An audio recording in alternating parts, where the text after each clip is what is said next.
It's a smart investment by them, and it certainly is a recognition that just selling electric trucks and SUVs is not really the killer app that it might have been 5 years ago.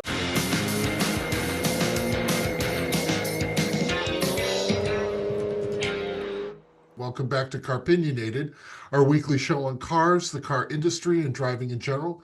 I'm Doug Stewart, and this is my friend Jeff Buckholtz, and I'm going to get through that introduction.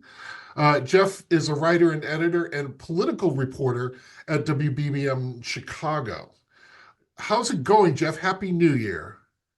To you, Doug, it's nice to be back. I'm sorry I haven't been able to be join the gang here. Budget season in Chicago was particularly long and is also a contact sport. So back and very happy to be talking about, well, in this episode, actually, Illinois' favorite electric vehicle maker. Yes, we are, of course, talking about Rivian and the makers of right now a pickup truck and an SUV, and soon to be a smaller SUV. So, and I don't know, Jeff, if you've gotten a chance to uh, watch anything or see any interviews with RJ Scaringe, who's the CEO of Rivian. I mean, this guy seems to, I don't know, I just really am impressed with him. He really does kind of have that non-exec feel, right? Like he has this very sort of tech exec kind of aura about him. Like he's not the sort of stuffed shirt executive like you see so many auto industry folks are. Even Jim Farley at Ford, who's a pretty normal guy by all accounts. Yeah, RJ's really something. I was hoping that he would have been in Chicago back in February for the auto show because I was hoping for an opportunity to speak with him, and he was not there. But I saw him on the R2/R3 reveal. What was it, like more than a year ago now?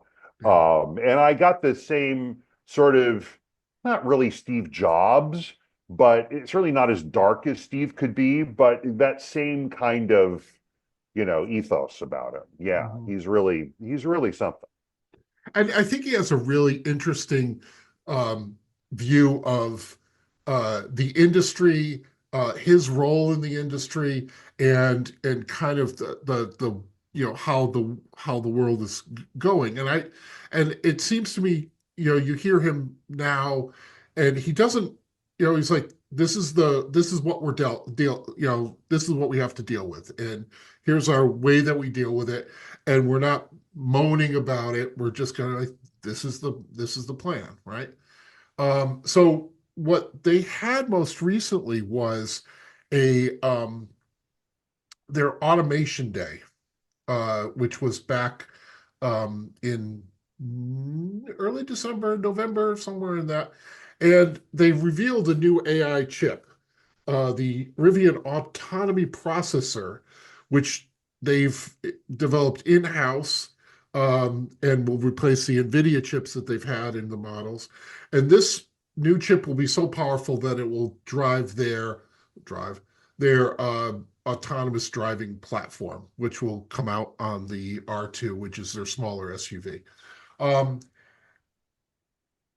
I mean, this sounds like incredible, and I mean, I know that they've gone from having um, a double-digit amount of processors in a vehicle to like seven. They've like literally halved the numbers of processors in the vehicle. Um, so they'll have LiDAR sensors, which make better use.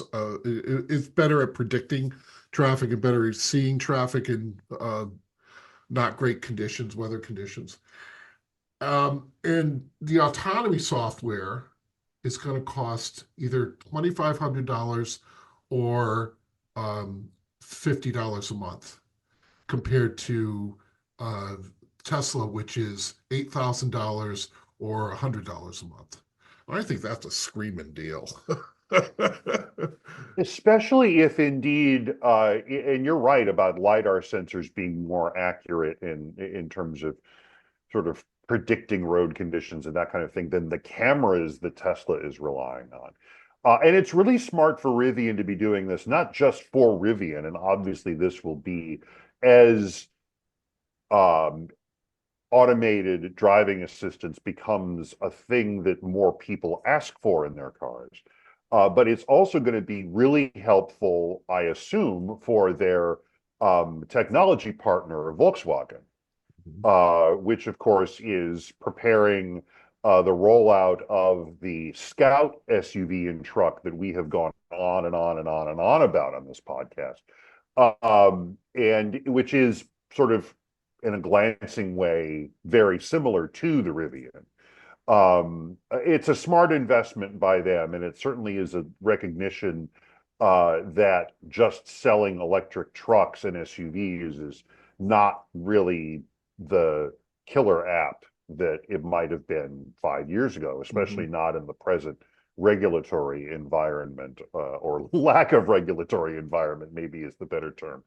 As you point out, the end of EV tax credits changed the approach for a lot of EV makers. Some have figured it out, some have not. And your Rivian has made a good decision here in terms of emphasizing, all right, here's what we're going to be able to do. Here's the innovation we can bring. So it's not just we're selling an electric truck. It's we're selling an electric truck with the a more advanced autonomous driving setup than has been previously available in the class.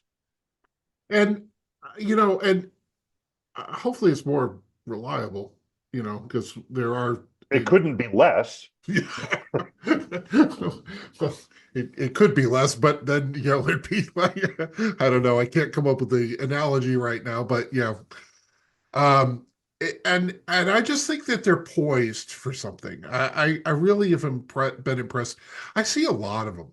I mean, I don't know if that's just around here, whether you see how many you see, but they used to be like, oh wow, now it's like, oh, there's another one.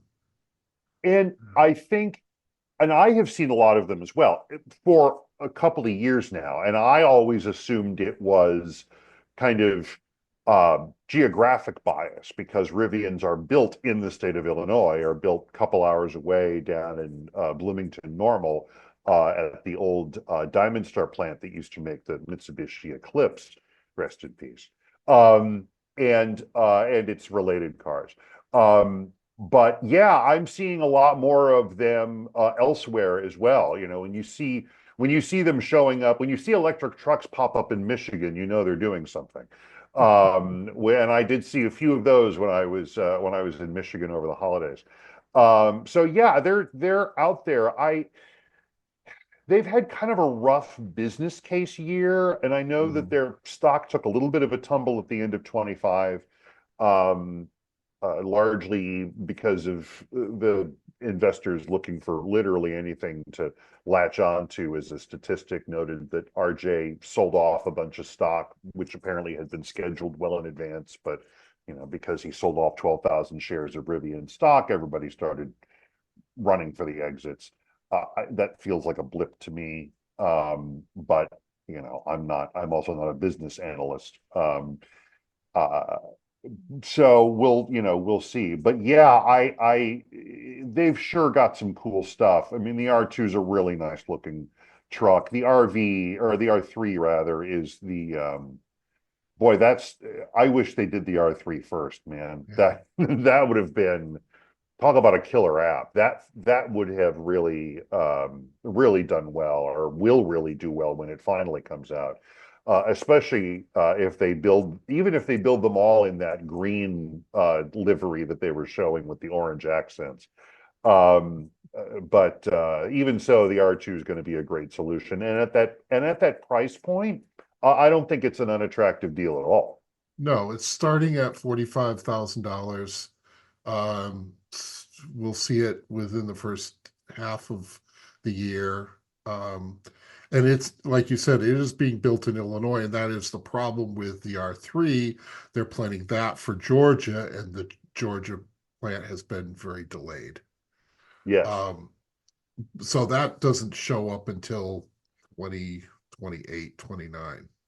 Yeah. And then the X is that much farther behind it.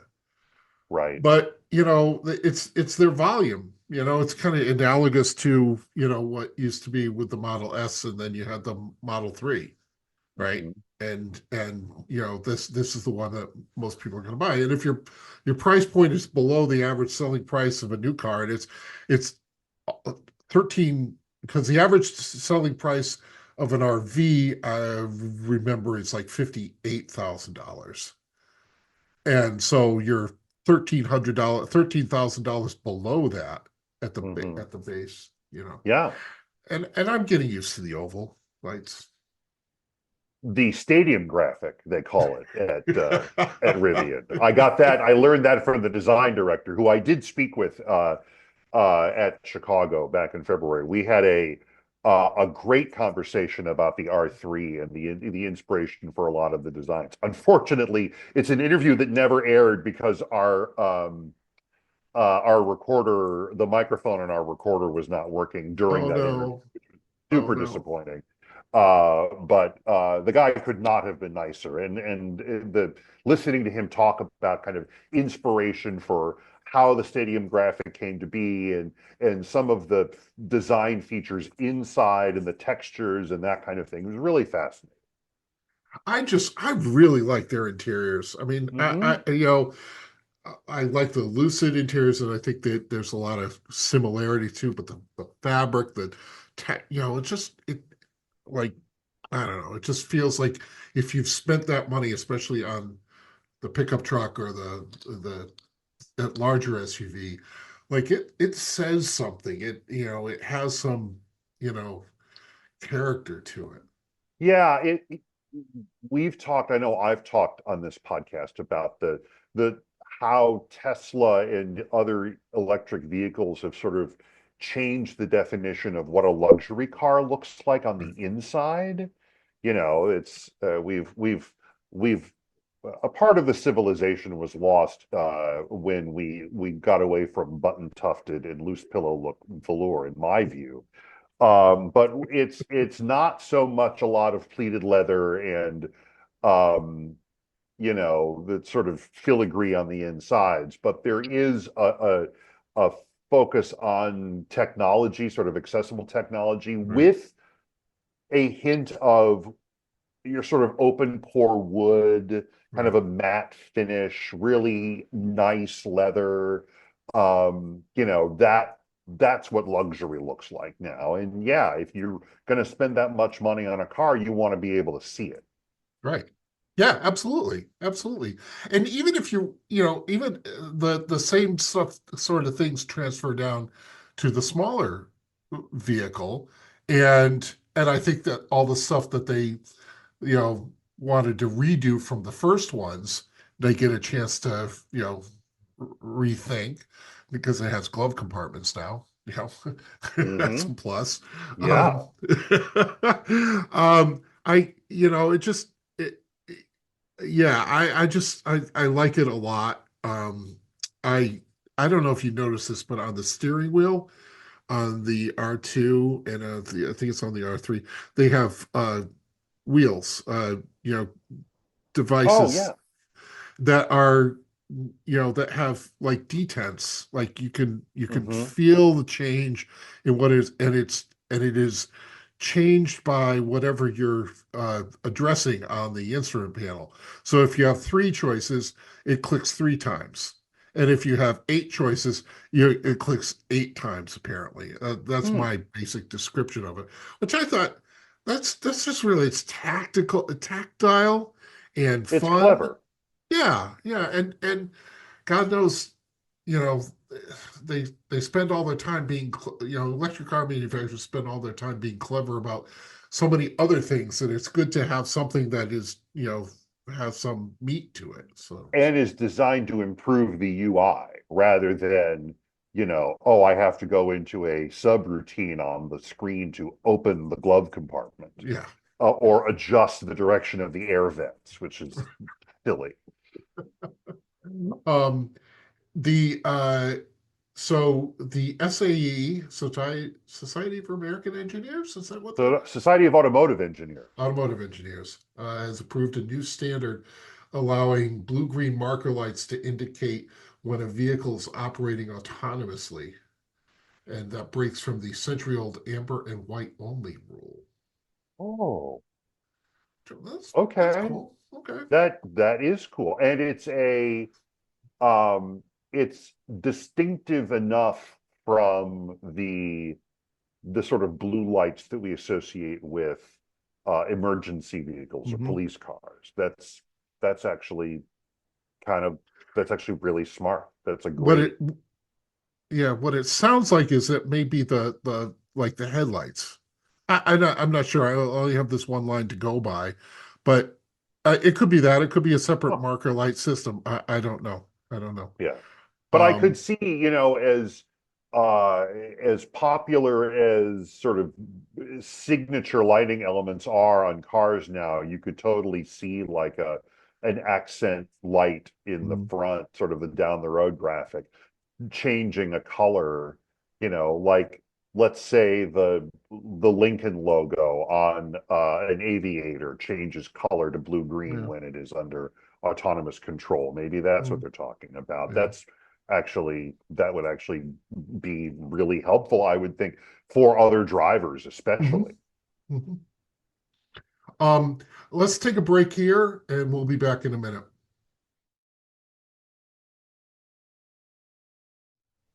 All right, we're back.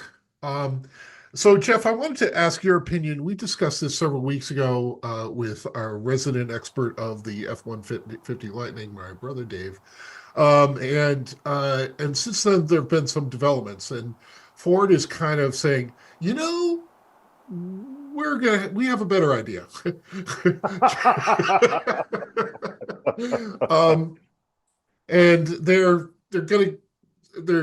ceasing production of the Lightning, the battery powered truck, um, and because of slow sales and the aluminum plant burned down and all sorts of other things, they've had a lot of More than issues. once, right? Like, weren't Right, there two exactly. fires at that facility? I, Like, I, that's if the universe, sometimes the universe sends you a sign, guys. Like, really. Yeah, the past couple days, I went to I had an aluminum can that didn't have a deposit on it, and I was going to throw it away. He goes, Dave goes, you can send it to Ford. They can build an F-150 with it. They want all the can they can get. Um, so what are your thoughts on Ford and what they're doing and what their plan is? Honestly, auto companies are businesses. They got to make money. Yeah, yeah. Ford has certainly demonstrated its willingness to think outside the bed, as it were, when it comes Mm. to electric vehicles. They've been all in on their new sort of bespoke architecture, and the vehicle that will eventually be built, I guess, in Louisville. That's going to be this next gen electric vehicle that everybody can afford, even without incentives. Um, but a part of me is really sad that the Lightning is going to be discontinued for production. It was, I think, in many ways, probably the most usable electric truck available, simply because it was in the form of the best-selling pickup, the best-selling vehicle in the world. And uh, if nothing else, that having that advance to pick up in that form factor hope would, I think, a lot of people hope, gain, pick up some momentum in areas of the country where EV adoption maybe isn't as great as in urban areas. It's a bummer. I suspect that what may happen is Ford may find a way to bring back the Lightning once they pair it with a smaller gasoline Yeah. engine, and so it becomes like an EREV, like an extended range electric Mhm. vehicle, like the Scout Harvester. And that will be probably the thing that will help that truck. Because for as good as it was at doing truck things, the one thing that electric trucks don't do very well, at least in a sustained way, is tow things. Yeah, Because once you exactly. put something on the back of it, the range drops precipitously, and that makes it a harder sell for, for people who would actually have tons of use for the gobs of torque those things make. Right, right. And I think you're absolutely right. Like, I think that their smartest decision was to just put it in an F-150 body. Um, you know, I think they probably spent a lot of time on the higher end, higher profit vehicles. And, because I still come back to the fact I think about this as kind of like for any kind of fleet usage, your trucks go out, they come back, you plug them in, that sort of thing. I think, you know, and I was with when Dave was in his buying process. I went with him to check out one of the base series, the Pro Mm-hmm. level, and you know, it was not vinyl one piece interior with rubber floor mats and you know and an AM radio. It was nice, It Mm-hmm. was certainly at a level of what XLTs used to be in the 80s and the 90s. Yeah. Um, but yeah, but they wrote off almost $20 billion. Like, Yeah. yeah. I mean, that, life comes at you pretty fast. I suspect if EV incentives had hung around, they'd probably keep it in production just to have it. They might transition it out to fleet customers. Mhm. But once it became clear that the environment in Washington would not be friendly to um, anything with a whiff of environmental awareness about it, I think Ford made the decision that ultimately had to make, Mhm. which Yeah, is which is too bad. yeah, yeah. But RIP. Yeah, yeah. Goodbye used though.